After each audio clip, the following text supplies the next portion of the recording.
Hello everyone. Today we're going to be talking about shopping carts. That's kind of the end game. And we're going to be implementing those using sessions. So I'm going to do a little bit of a session review. Uh, this is the session content. I'm not going to do a whole lot with it. I'm just kind of going to point at it because if you've been taking classes with me, there's no way you've gotten to this point and aren't familiar with sessions. If you just stumbled into this video on the internet, well, can't say I can help you a whole lot with sessions, but I'm going to give you the real quick, with no examples, version of sessions. And I'm also going to talk about cookies, even though cookies certainly have nothing to do with what we're doing here right now.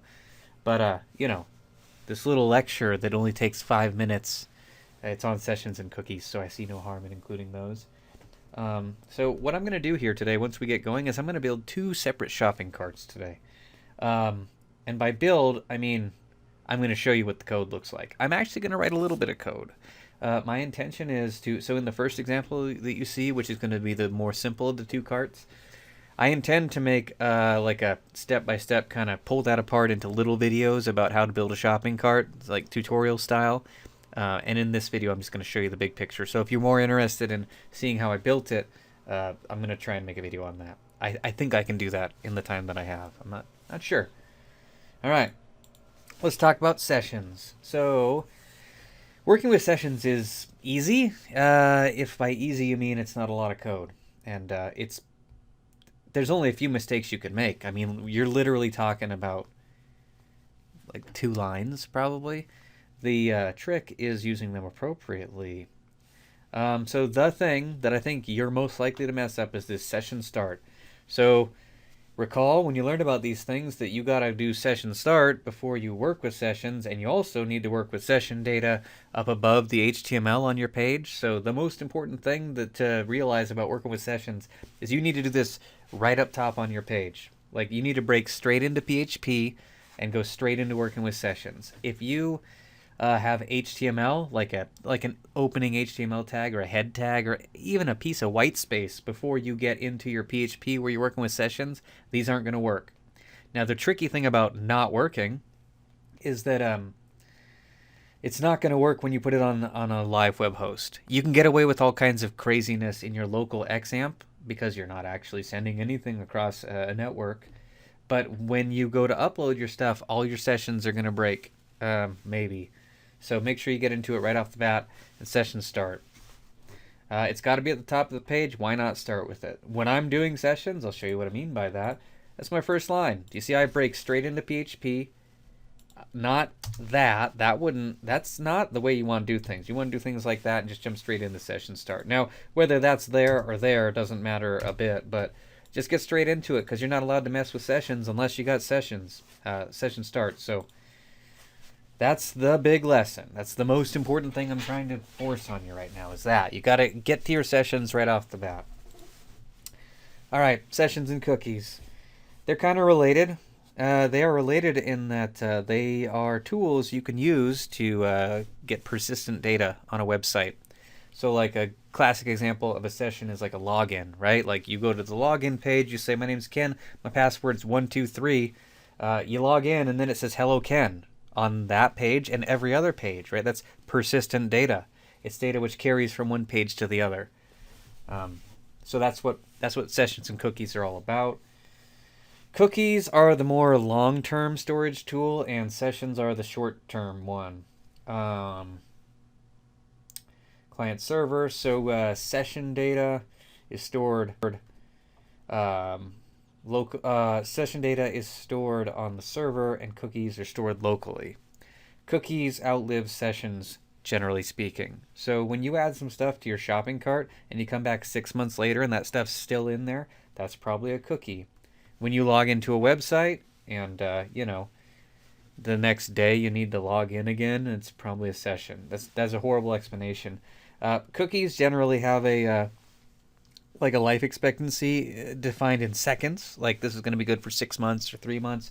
Sessions close with the browser instance. So that example of logging in today and coming back tomorrow and having to log in again, if you left your browser open, there's a good chance that you probably wouldn't have to log in again. But if you press X, right, you close your browser instance, you're going to destroy your session data, and that means you're going to need to log in again. All right, sessions, right? So they end with a closed browser instance. One of the difficult things in testing sessions is that they're persistent. So you have to either implement a logout feature to destroy them, which is a thing you can do, kind of, sort of, or just closing your browser. They're very easy to implement. Really, all you do, you got to call this session start function. You notice that sometimes I write it lowercase, sometimes I write it uppercase. That's because it doesn't matter.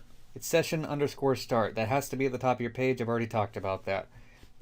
Aside from that, this is how you create a session variable. This is a session variable called name with a value of Ken. So these are going to be stored in the session superglobal. You should know about superglobals. Superglobals that you use all the time are get, post, and server. Right? There's also cookie, there's session, there's more.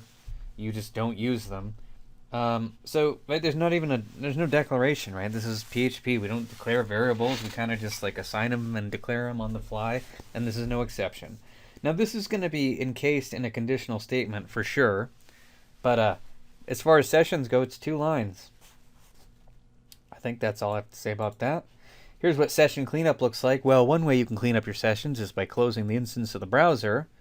The other way you can is with these 3 things. So this right here so a session can store a ton of stuff in it. As you'll see today when we do carts, that's exactly what you'll be doing. That's just set it to an empty array, session destroy, session unset. Those 3 things are generally how you end a session. Like I said, I'm not trying to show you an example of it. I've already covered it in some other context, and so have you. And if you don't know what I mean by that, go find that page called logout in some previous project you have. It's probably those 3 lines. Cookies.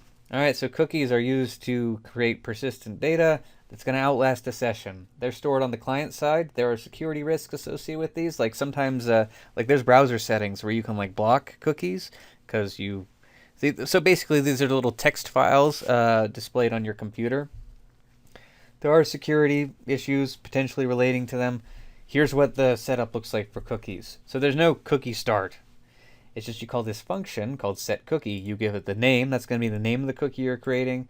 Value is going to be the value it's going to store. And that's the expiration date. And by expiration date, it's a Unix timestamp. So what you're going to want to do is you're going to want to call the time function and then plus some number of seconds. Like if you did expiration 1, that would set this thing to expire 50 years ago. So time is a reference to current time, and then you just put some plus on it, right? If you did time plus 60, that'd mean it'd be a cookie that would live for 1 minute. And by live, what I mean is your browser manages cookies. They have expiration dates. At the point where they reach their expiration dates, your browser cleans them up for you. You can also clean up cookies on your own. You've probably done that at some point. It's like a browser setting. Sometimes it makes your computer run faster, something like that. So cookies live longer. They have expiration dates. Sessions, not so much. If you want to access cookies, it's $_cookie, similar to sessions. Must be sent before HTML.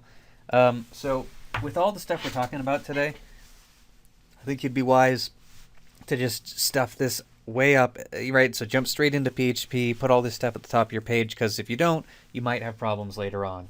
And by later on, I mean after you've got this thing totally working in a local environment and you go to upload it. That is not a fun time to deal with things. There's also an issue of refreshing. Like sometimes your cookies kind of take a cycle to get updated because it's like you're requesting this thing to get created and it's not created yet. So sometimes you might want to consider that the solution to your problem as to why your cookie doesn't exist might be because you need to refresh the page. Like I said, I'm not doing examples, just trying to talk about it. There's security issues to consider with cookies. I'm not trying to get into any of that. Cleaning up cookies. If you want to get rid of a cookie, well, one, why would you ever actually want to get rid of a cookie? I can't think of any reason for that. I mean, unless like someone wanted to clear their shopping cart or something like that. But even then, like, I think you would just be removing items from a shopping cart as opposed to killing the cookie altogether. Anyways, that being said, if you just put a time, like time, that would mean 3,600 seconds ago. You just set them to a date in the past, and then they get managed for you.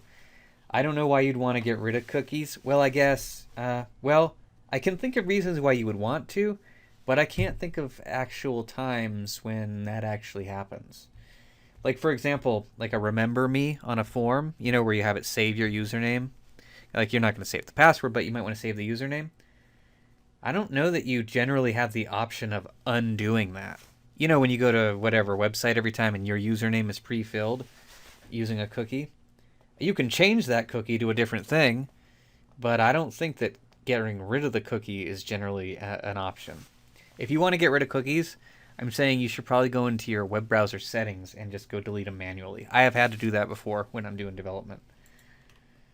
All right, that concludes our lesson on sessions and cookies. So hopefully you found that valuable. I linked to all the I have videos on this on my YouTube channel. If you want to search for them, then go search for them. Right, there's not a lot to it. You're talking a few lines here. A few lines for cookies, a few lines for sessions. It's just how you use them is what matters. All right, so let's talk about shopping carts. So initially, like, this is a weird transition because initially this was just called shopping carts and I went straight to this. I just added in those other 7 slides. So step 1 in creating a shopping cart is understanding that we're going to implement these using sessions. So this is going to be complicated relative to what you've done with sessions before. Generally speaking, we just do something like save the uname or the ID or something, right? Like with just one little variable. With shopping carts, we're going to be storing an array of stuff because you're not just going to store, you know, like the username. Instead, you're going to store all the products that they're shopping for. And so that should sound a bit like an array, possibly. And so the thing that determines how well this is going to go for you is how comfortable you are with arrays. And so you either just cringe to what I said that, or you're like, I don't know, I guess this is going to go okay. So this is going to be arrays, right? So instead of just some cart or some session variable, it's going to be a session variable that happens to be an array. All right, so in initializing the cart, first thing is start the session, right? That's session start. Can't do anything without that. And then what you want to do is you want to see if the cart already exists, right? So a cart is persistent. A cart exists, like let's say I've got a shopping site. My shopping cart is available on the home page. It's available on the browse page. It's available, right? It's persistent, right? It follows me around. So you need to create the cart first. So first thing I'm going to do is see if the cart's been created. If the cart has not been created, I'm going to create the cart. If the cart has been created, then nothing. It's already been created. I also like to use print R to see how it's progressing. So I'm going to do a print R on that cart just to see what's in it. So let's talk about starting a session. And so this is not going to go that well because it's all done. Here's my session start. Here's where right there, so if not is set, session cart, then create a cart. Right, and so I'm just assigning it to a new empty array. Like you have to assign it to something. That's how you declare something, is by assigning it something. So this is right here. It's saying if it doesn't exist, then create one. And here is that print R I was talking about, right? And so I'm shooting out the session with pre-tags around it. It's a giant nested array, so I definitely want those pre-tags. Now let me show you what this looks like. I actually don't know what it looks like. There's my session, right? It's just an empty array. All right, that's my setup. Was that difficult?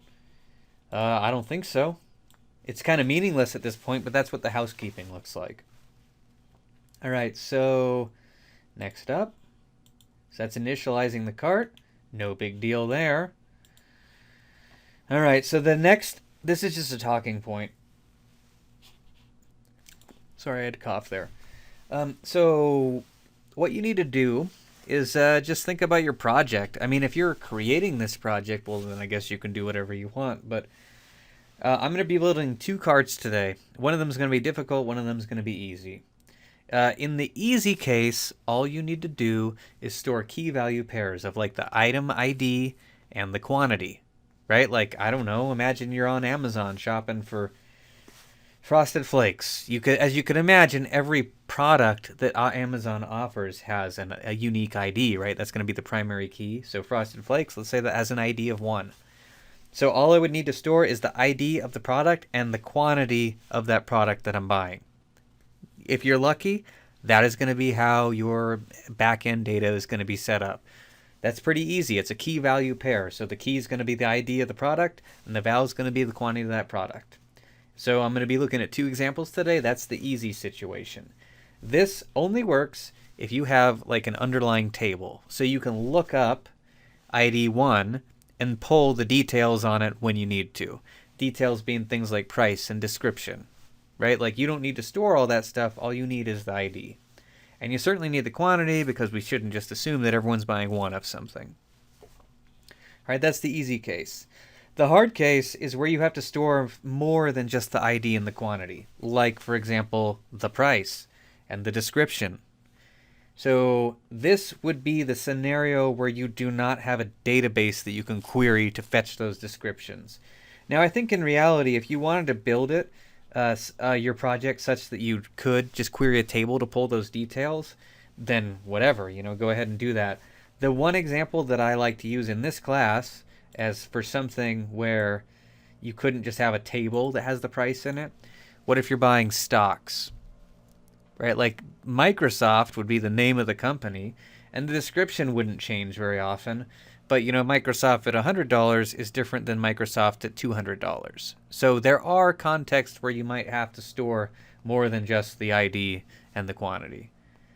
Granted, I think in reality, if you were buying shares of Microsoft at $100 and $200, I think each one of those buys would be stored in a table, which, took like a, which recorded both the price and the quantity that you bought it at. And in reality, it would go like that. But part of what we're doing this week is I'm just showing you how to build a more complicated cart so you can build a more complicated cart if you ever need to build a more complicated cart. I'm not sure that you couldn't avoid this second scenario entirely if you didn't want to. But in any case, it's going to give us some practice building a nested array, which is just good practice working with arrays and sessions. So even though I know that we probably could get around this if we wanted to, I'm not too concerned with getting around it because I'd rather learn. All right, so my 2 cases, we got the easy one, we got the hard one. I'm going to write a little bit of the hard one because, trust me, I think it's going to work okay. All right, so we've initialized our cart, right? That would start the session, see if the cart's been created. If not, create it. Otherwise, nothing. Adding items. So when it comes to adding items to a cart, and if you understand how to add items to a cart, I don't even need to show you anything else. I'm sure you could figure out the rest on your own. There's basically 3 cases. Case 1. New item is added to the cart. So I buy a box of Frosted Flakes. Right? It's just going to be pushing that thing into the cart. Right? I think the first time you set out to do this, you would think that is the only case. The bad input is also something you should consider. So, like, what if I try and buy, 3.5 boxes of Frosted Flakes? It's probably not an option, right? Or what if I try and buy -6? What does that mean? You send me a $20 bill and 6 boxes of Frosted Flakes? Probably not.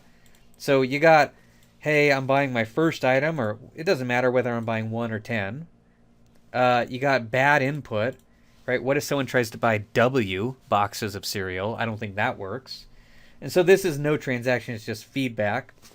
And this is the kind of more complex one, is when you add something that you already have. So like, let's say on Monday, I put a box of Frosted Flakes. I know, I'm really plugging Kellogg's brands here. Not my intention. If I knew any other cereals or manufacturers, I'd try and change it up, but I don't. So let's say I added something on Monday, and then I go on Tuesday, and I add another item. Those shouldn't really be 2 separate things in my cart. It should be, right, that's what you would call a pre-existing item. I'm just updating the quantity in that case. Right, so I'm sure that makes sense. It's just not something that might occur to you on your first glance. And so really, I'd be comfortable spending all my time just talking about ads. So here we go. All right. Don't worry about that. That's clearing my cart. I'll come back to that later. Here's my initialization. Here's my start. I'm trying to think, how should I illustrate this best?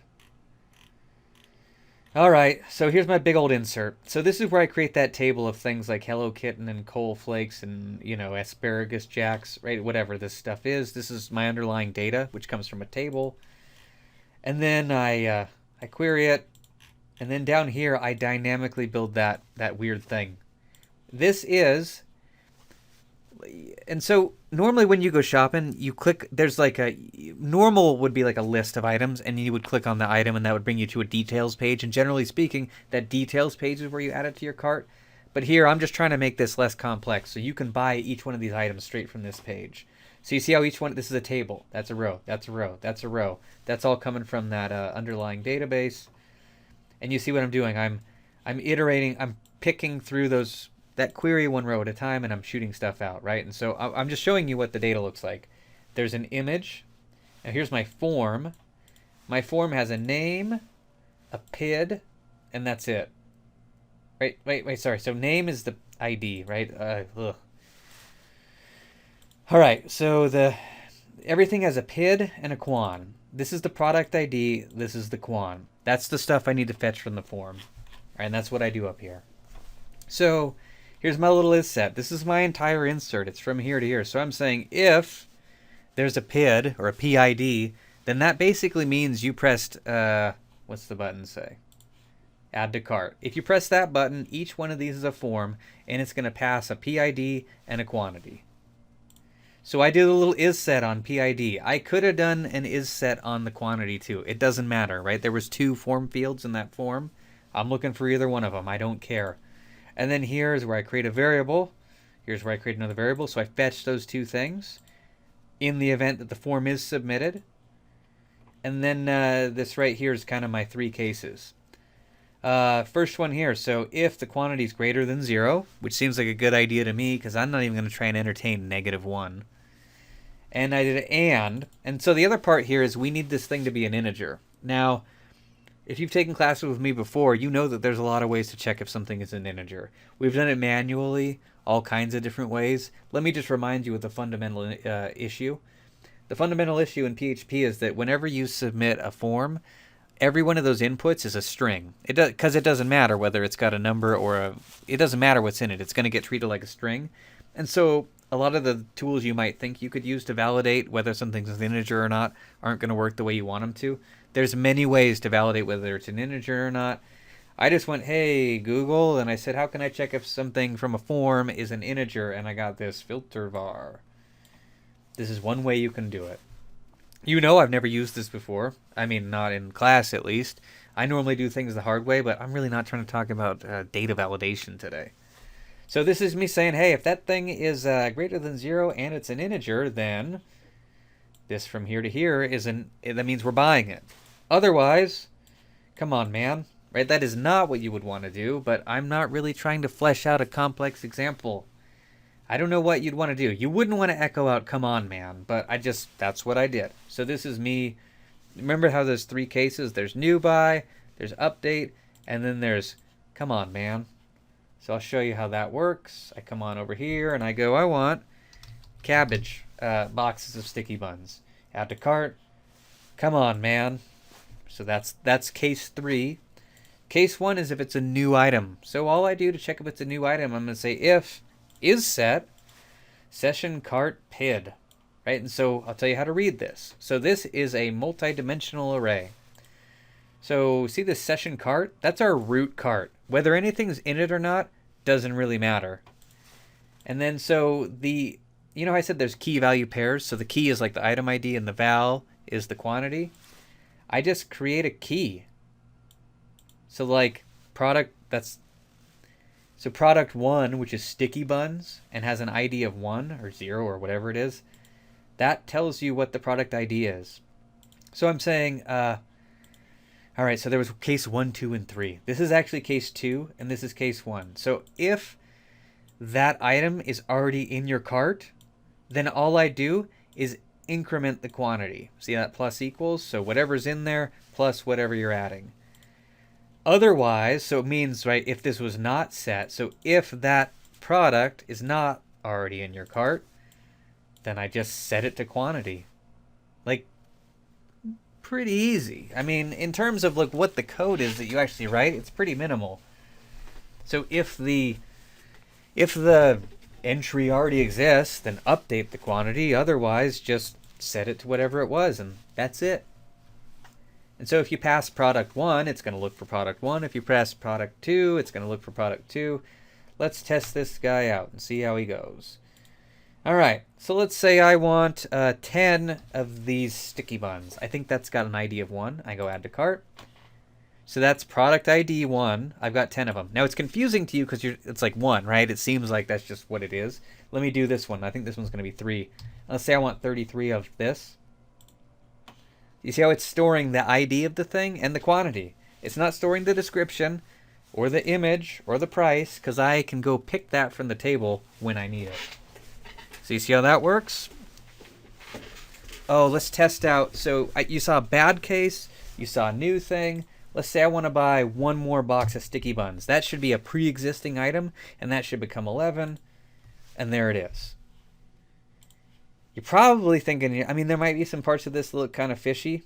Like this looks pretty messy, but whatever. Validating to see if something's an integer is, in fact, kind of a pain in PHP. So that's just what that is.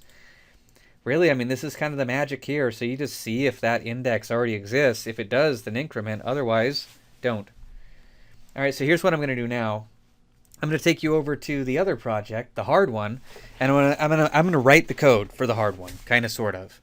I think that's the best way to build understanding. And so this one right here that you're looking at, I'm going to build that, and I'm going to try and make some short YouTube videos so you can see me writing that code. Let me show you what the hard one's like. All right, so the hard one looks like this. All right, whatever. That's just, don't worry about that. That just is what it is. So it looks similar, right? I got widgets for $9.99 and credit boxes for $25 and utilidisks for $20. So this looks real similar, but let me show you what the difference is. So this one, I clearly had an underlying table. On this one, oh, this is just hackery 101. There's no table.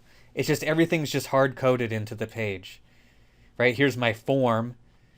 It's got a quan, right? That's got a PID of 1. That's got a name of widget. That's got an image of widget. That's got a price of, you see all of that stuff? So in this scenario here, I can't just store the ID because that's not really going to get me far. Now, if you're wondering, is there a way I could do this easier? Yeah, sure there is, but that's not what I'm trying to talk about right now. So each one of these is a form, and you see, my idea is I'm going to need to store all this stuff in the cart. All right, so that sounds terrible. I think it sounds terrible, but here's what I'm going to do. I'm going to show you how similar the easy scenario is to the complicated one. So, what do I need? Let me see how this goes. All right, so the PHP block to PHP block. So I'm going to take all that, right? That was kind of everything I did. Actually, I want this. No, I don't. Sorry, I can't make up my mind. I'm just going to show you how similar this is. If you followed this, look, this isn't that far off. That's all the same stuff. And I do have to do some modifications. See, there's that session thing. You know how I'm getting this notice right now? It says undefined variable session. It's because I didn't have session start that I'm seeing that. And because my cart's not initialized. All right, so let me walk you through what I need to do, like how this is different from this. So session start, same. Initialize cart, same. Oh, I forgot to show you the clear part. Whatever, we'll come back to that. See, exactly the same. I initialized the cart the same way. I set everything up. And even this if block here is basically the same. I'm still going to look for a PID. Just the difference is instead of just a PID and a name, or PID and quan, I also need to get the name and the image and the price. So name, image, right? It's just more stuff. It's not actually very much harder. Well, it's actually not harder at all. It's just more work, right? If you're going to store more stuff, well, guess what? You're going to do more of this. That's not much different. This is exactly the same. I still don't care about negative and fractional and string quantities. So, but here's where things do get worse. So in the previous example, all I had to do was like a key and a value, and I could assume that the key was the ID and the val was the quan. Here, I can't get away with that. So what I'm going to have to do is change the way that I do my inserts. So I'm going to comment this section out. Like, you know, there's the 3 cases. This is the bad input case. I've got the fresh, like new item, first time you're buying it, and then like the adding an item case. I'm not going to deal with that one for now, and I'll show you how to add a new item. So this isn't quite going to work. I'm going to need to store more stuff. So I like this idea of using the PID, right? Like the ID indicates the ID number, but the problem is I also have to do the name and the quan and the description. So what that means is, yes, yet another like a third dimension to our array. So just quan, right? So like for item 1, this is going to be a 1. This is going to be the quantity of item number 1 that you have. And then I'm also going to need to store the name. And this is going to be the name of item number 1. And the other thing I'm going to need to do is the image. And this is the image of item number 1. And then I'm also going to need to store the price. And that's going to be the price of number 1. So this is pretty scary looking, right? Like a triple index into an array. But if you're going to store multiple values which are associated with the same key, that's what it's going to look like. This is like a nested array. So there's an array called cart 1, if for like ID for thing 1, and then that's the quantity, that's the name, the price, that's the image of it. That's all that is. I'll show you that's going to work. So it's nastier looking the way you have to index into it, but that's how that works. Oh, this is a fun one. Do you see how like do you see how this cart has the wrong stuff in it? Like the cart on this page is the cart from this page. That is a legitimate problem because they're both called cart. And right, it's persistent. My web browser isn't smart enough to realize that this cart is different than this cart. That is a legitimate issue. So if you had multiple sessions can get crossed up if they're sitting on the same server. This is a weird example because I'm doing 2 parallel carts that have, the same exact logic behind them. So let me wipe out this cart. And that in turn wipes it out over here too. Look, you're not going to have 2 shopping carts with all the same, names sitting on the same server in practice. Let's say I want to buy 18 widgets. So that's the ID. And you can see instead it's like the key value pair. I still got the key, but in this case my value is yet another array. Right? So it's my shopping cart is an array of items, and each item is an array of descriptors of that item. You see, not so hard, but I'm telling you, there are times when you might have to do this. Now where this doesn't work is the old like updating part. So the updating part's real easy. It's like it's pretty cool. So here's where I store all that stuff. Some of it seeming like, oh, that's kind of, I don't like that you have to store it all, but you do. This is just going to be this. The only thing you need to update is the quantity. The name doesn't change, the image doesn't change, the price doesn't change. Just update the quantity. If the thing already exists, and it does it, yeah, that'll work. So if that thing is already in your cart, then update the quantity. Easy peasy. See, there's a reason why I felt like, hey, I can get away with writing a little bit of code in this video and keeping it not terribly long. Because, right, this is almost this, even though this is way worse looking when you look at the underlying array, and I get it if you're not cool with those, right, 3-dimensional array right there, but it's really not much more different than that. And let's see how functional we are now. Oh, that's fun. Every time I refresh, it adds 18 more. Let's do 6 of these. So I just want to make sure that my initial buys work and I seem to be storing the right information and that, I can increment it. So hopefully that pushes me up to 7. All right, so that's how you add items to your cart. That's most of it, my friends. I mean, if that makes sense to you, you're most of the way there. The only other difficult part is displaying that cart. And yeah, that's kind of difficult. All right, so we talked about adding. Of course, you're going to want to remove items from your cart, but I'm telling you, removing items is very similar, but I don't think you should think about it in terms of removing items. It's probably more like updating the quantity.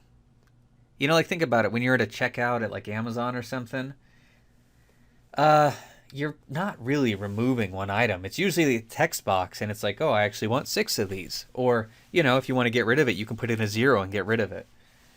The other thing is about this is it makes a ton of sense to add items on like a details page. Removing items from your cart is probably something that you can only do when you go to that view cart link. You know what I mean because you've shopped before online, or you've at least seen someone else do it. you view the cart contents, and that's where you realize, oops, I have 8 barbecues in my cart. I almost checked out with 2 barbecues in my cart last week. So that one hits pretty close to home for me, right? It's when you look at that and you're like, oops, I have 6 of those. Or, oh man, maybe I should get 2 more of those because I want some shipping or something. So when you're removing items, again, there's 3 cases. They're a little different. One is bad input, right? That's easy to deal with. You're going to deal with that exactly the same as you would deal with it in the other context. Some of the quantity is removed. That's the easy case. So let's say I have 2 barbecues and I want to update that to 1 barbecue. That's just going to be an assignment statement. That's going to be pretty darn easy. The hard one is when the entire quantity is removed. So you have 1 thing of dish soap and you actually want no things of dish soap. You could just set the quantity to 0, but if you think about what that would look like, it'd be like this weird item in your cart that had a quantity of 0. And I'm telling you, that's not what you want to do. You want to just get rid of that thing from your cart entirely. So you're going to need to unset a piece of the array. You'll see. You'll need to actually remove an index from your array, is how that works. Now here's the weird thing. It makes sense to talk about adding and then talk about removing, but I don't think you can really talk about removing before you talk about displaying. So I kind of got to get out of order here a little bit. We'll come back to this. Emptying the cart. Emptying the cart is super easy. You just go session cart equals empty array. Right? Whatever was in there, which is probably array, it might be an array of arrays. It doesn't matter what it is now. Now it's an empty array. So I just did this. So if is set clear session cart equals array. That is this little link here. So I made a link, clear cart, and you see I'm just passing a variable called clear with a value of 1. I think you saw me push it at some point. Oh, it's clearing because that clear is there. Let me add some stuff. I don't know. I don't even know that I need to show you how this works. See this up here? I'm adding 2 of something with an ID of 1. I go clear cart. You see how that clears up there? That's where that clear comes from. All right, let's talk about displaying the cart contents. This is hard. This is probably the hardest part of the whole thing. So basically, you got this cart, right? And it's represented by a session that is an array. It's easy to iterate over an array, basically, is how that works. So what you're going to do is you're going to do like a for each. Yeah, I guess you're going to do a for each on the session variable, and each row, I call it row, but it's like each index in your session is going to be a product, and then you just spit it out as a row in a table. It's that same pattern we've been doing for quite a while now, right? Like we're a row in a table, or in a set of results corresponds to a row in a table.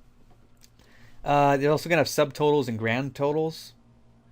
And also you need to check whether the cart's empty or not. So there's kind of a lot that goes on here, right? What if you go view your cart and there's nothing in it? We've all seen that before. It says cart is empty. And then I'm saying you do need to give them a total for the price. And that's a little bit of housekeeping as well. So I'm going to spend most of my time here looking at the cart for that first site. In other words, this one. Let me add 2 of these just so we can get a cart to view. So you see I got some frosted fakes and some sticky buns. I go over here, and you see here's what my cart looks like. So there's a subtotal saying 2 of these cost that much, 3 of these cost that much, and there's my grand total. If you clear your cart, you're going to get cart is empty. Right? So at this point, you understand what we're trying to do. Let me add some more stuff because that was boring. It's boring if it's empty, right? Like what am I looking at? 5 and 5 is boring. All right, view the cart. So let's see how this works. You understand what you're trying to do. I think that's half the battle. So there is and I do all my same inserts. Let me show you what it looks like when I display that cart. Pretty nasty, right? That's a big for each loop. That's like a 30-liner. It's got a lot of white space in it. And most of it is just an echo, but I'll show you what you're looking at. So here it's a for each. So I am iterating over the session variable named cart, right? Because I have my items. As key val, in the simple case, that's going to be my item ID, and val is going to be my quantity. Now populating the cart was very easy when we had an underlying table because all we had to do was change or save the ID. The problem is when you want to display those results, like what is thing 1? Is it Frosted Flakes or is it Apple Jacks? I don't know. So what I have to do, and I don't see any way around this, is I have to do a database query for every key in my cart, right? In other words, I have to look up, well, what is product 1? What is product 2? What is product 7? Because I'm going to display those things, because the consumer is going to want to know. I mean, they're not going to buy 6 of item 1. They need to know what that is. And so this is going to be for each item in my cart. I'm going to query that table and grab the stuff. All right, so notice this is a loop which runs from here to here. Here's my subtotal. My subtotal is going to be val, which is the quantity, times the price, which the row comes from that query. So that's like the subtotal. So, you know, three beetles costs $8. And then my grand total is going to be whatever it was plus whatever the subtotal was. So notice this is happening inside my loop, so it happens once for each row. I also want to point out that this is where I'm declaring and assigning sub. Grand total gets declared outside of this loop because there's only one grand total, but there is one subtotal for every row. So math happens here, declaration happens there. And so for each trip through, for each index in my cart, I echo out a row and a table. And the first TD has the name, and there's the image, and there's the price. And here's my form. My form passes the quantity and the ID. I want to point out that that ID is a hidden field because it doesn't make a lot of sense to display the item number in the table. The consumer does not care what the ID of Frosted Flakes is.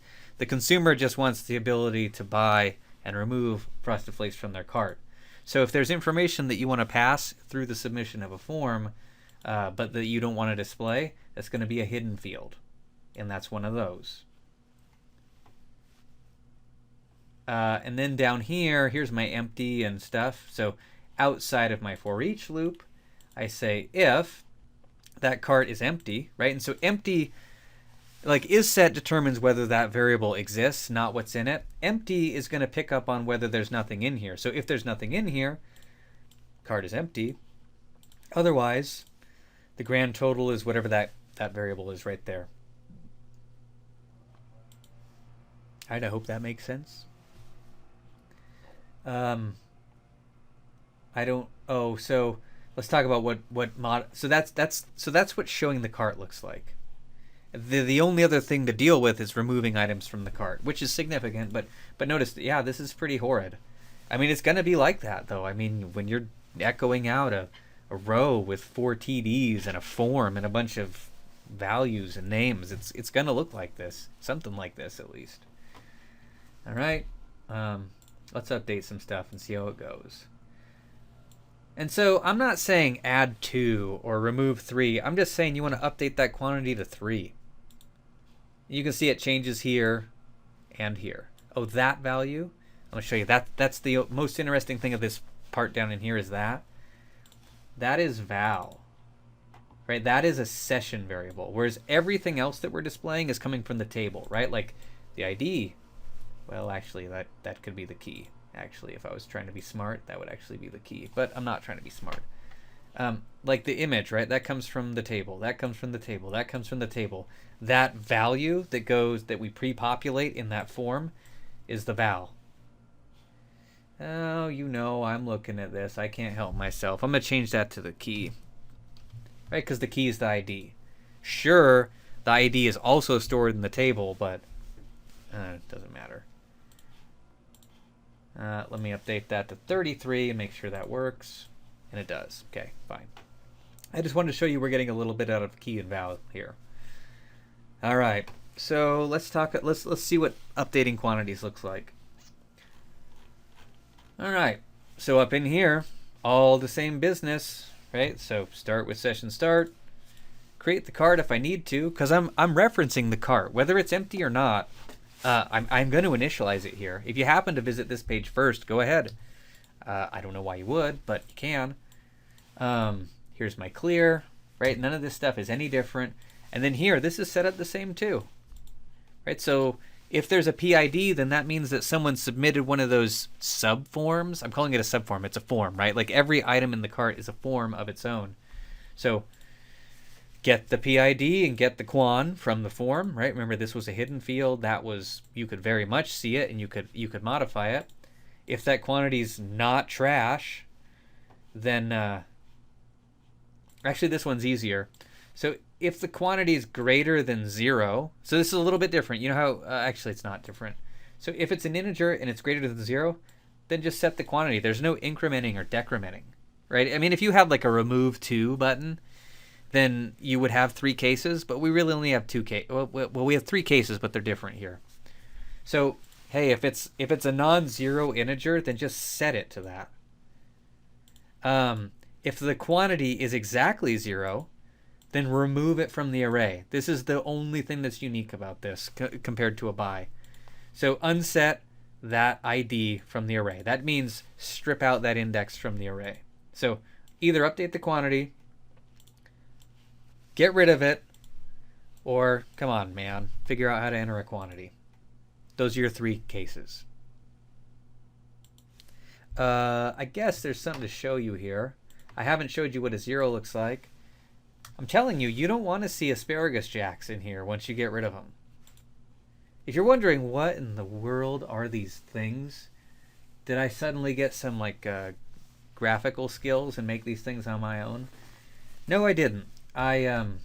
These are called like wacky packages. I remember there were these weird like, they're kind of like Garbage Pail Kids or something. They're like these silly little like packs of stickers when I was a kid, and they kind of had these funny weird little like parody products in there.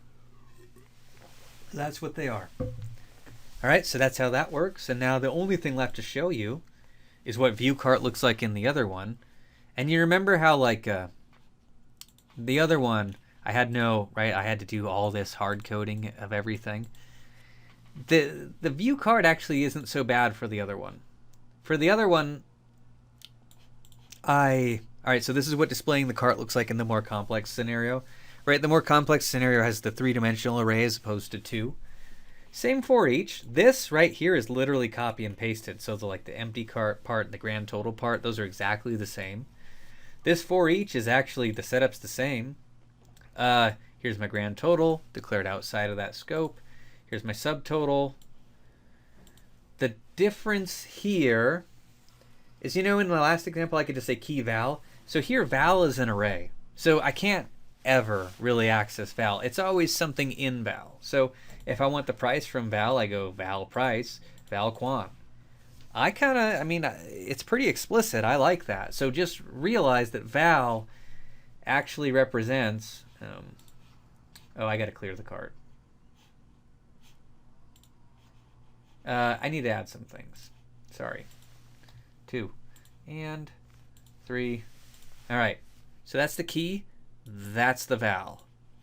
So over here in my cart, do you see how horrible that looks? That's what it looks like when you don't have pre-tags. So you see, instead of val, I just have to reference the field I'm looking for. I don't mind it. I'm trying to think, is there anything interesting about this?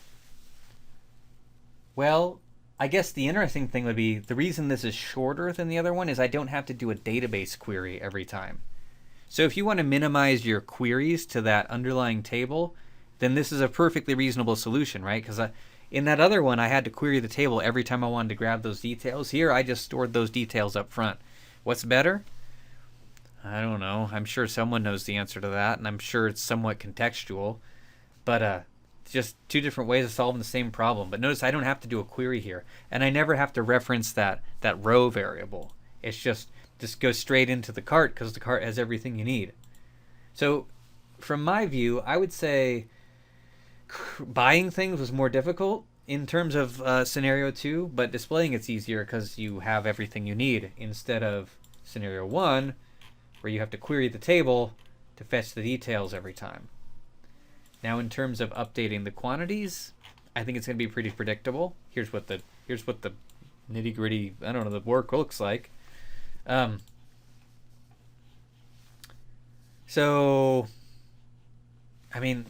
predictable. It's the same 3 cases, just instead of just going cart ID, I have to go cart ID quantity, cart ID price. Now, the reason I updated price is I'm entertaining the idea that you're buying a stock, and the idea being that like Microsoft at $100 is different than Microsoft at $101. So I would like those two things to count as separate items in your cart. Is that right or wrong? I don't know. Spoiler alert, your assignment or your lab this week is going to be to create a stock cart. So if you wonder why I keep talking about stock prices, stocks, and changing, fluctuating prices, that's because that's exactly where we're going. So I'm updating the quantity and the price. I'm not updating the name or the ID because those things aren't going to change. And here's that unset. Right, so you see it's just one more index into my array. And if you're comfortable with that, then no big deal. But if you're not comfortable with going 3 deep into an array, then I get it. I wasn't until I'd done this a bunch of times myself. All right, so that's a cart for you. So you got adding items, which is of course where you're going to start. You got viewing the cart, which is pretty involved, but if you understand the cart that you populated, you should be able to iterate it through it okay. For each is your good friend here. Removing items, that's probably more like updating items. That isn't a whole lot different than adding them. Emptying your cart is trivial. And so I know you watched this little presentation and it seems like carts are pretty easy. Yeah. There are harder things. I'm telling you, when you put this into practice, you're going to have some issues with it. But underneath the hood, there's only so much that's going on if you wanted to make things simple like this. So I hope that gives you a decent background understanding the overall process. Like I said, I'm going to try and make a YouTube video where I build this entire first cart from scratch. You see it's not that long, but it's my goal to try and make little walkthroughs just because I know that people do have issues with this when it comes to putting it into, right, like actually applying it to their own project. So hope this helped. Thanks for watching.